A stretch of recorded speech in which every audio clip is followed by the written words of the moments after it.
With their gleaming alloys and powerful engines, classic cars like these are among the world's rarest and most valuable, offering the ultimate status symbol for the super rich. So who buys a classic car like this? Well, nowadays, of course, it's people that aren't buying so much art because there's not so much out there. So we're finding actually that art collectors are buying cars, as well as, of course, the natural car collector around the world. Which ones are the most collectible? 60s, 70s?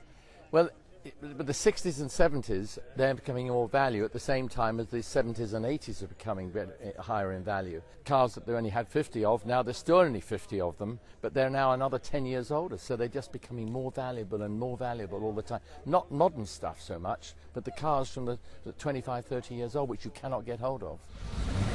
Attractive, for sure, but you'd need pretty deep pockets to drive this baby home.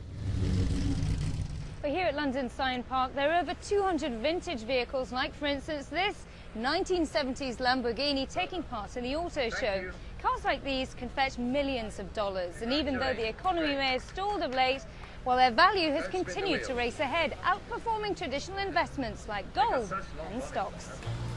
Last month, the 1967 275 GTB Ferrari Spider went under the hammer in California for $27.5 million. When it comes to buying a piece of motoring history, provenance and pedigree matter. Like this 1963 Ferrari Lusso that belonged to Steve McQueen. It was bought at auction in 2007 for $2.3 million.